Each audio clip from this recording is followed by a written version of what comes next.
Hello everyone, it's time for another DG beer review, this time visiting an old friend of ours that we haven't covered in quite a while. It's the fourth review for a beer made by Rogue Ales out in Bend, Oregon. And this is Colossal Claude, which is an 8.2% ABV double IPA. And you see this big picture of a sea serpent. This is part of Rogue Ale's brand new effort called Monsters of IPA.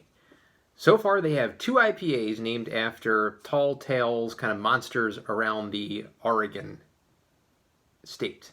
Maybe it's around Bend, Oregon. I don't know.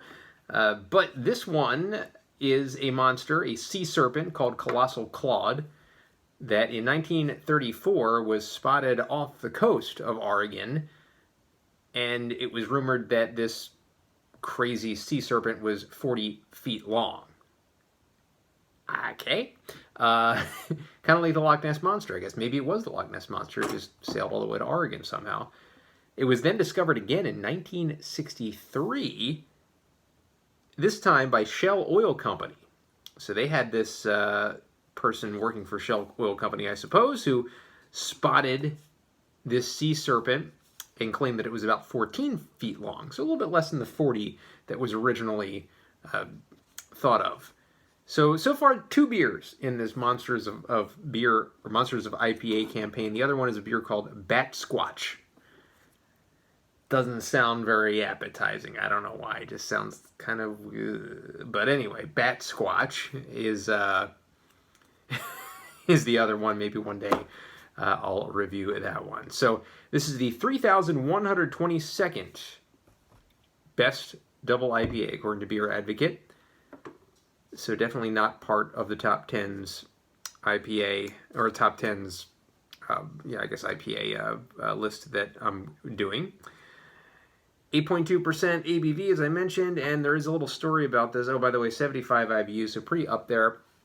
And it says, it's been a few decades since Colossal Claude sighting has been, or a Colossal Claude sighting has been reported, but we're fairly certain the massive sea monster has been laying low off the coast of his favorite brewery. Word has it that after years of terrifying sailors and feasting on salmon, he acquired a taste for hops. So we brewed this Imperial IPA with a colossal dose of Cascade, Chinook, Citra, and Strata hops in hope of coaxing Claude out to join us for a pint.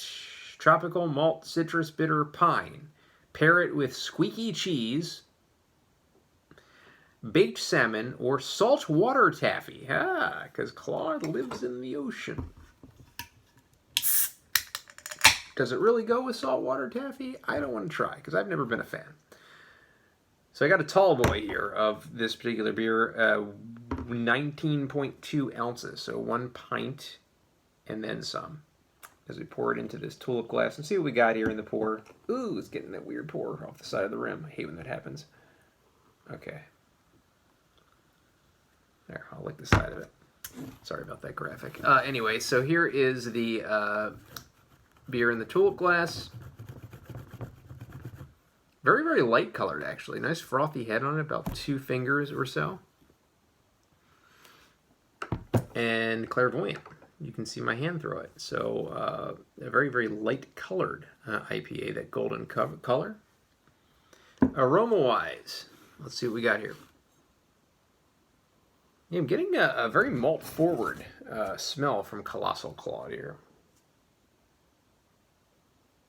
Very, very subtle hops. I was expecting a little bit more. Again, this is an Imperial IPA, but kind of on the lower end of the ABV scale for an Imperial IPA at 8.2.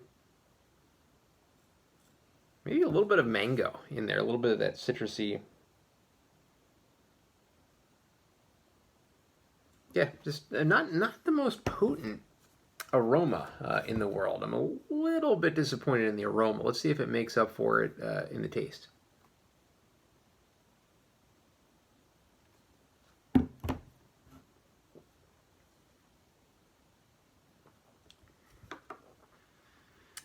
Yeah, you know, this is not really doing it for me taste-wise. This has a very, very just bland kind of taste, this beer.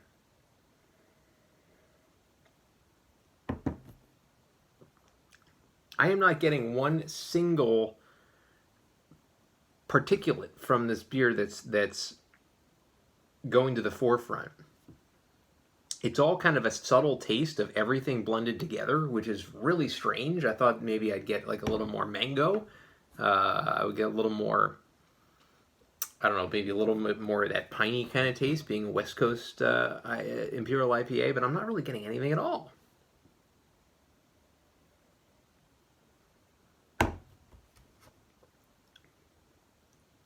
Yeah, I'm not really getting much of a taste out of this beer. This is a bit of a disappointment, this one.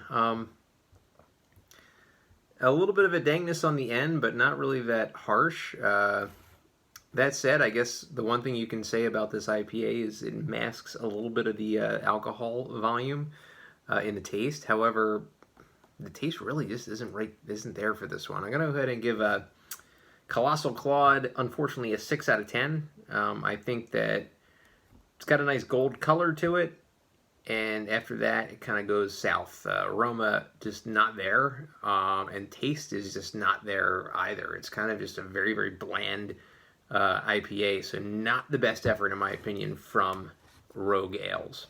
6 out of 10 for Colossal Claude. Go back to the ocean.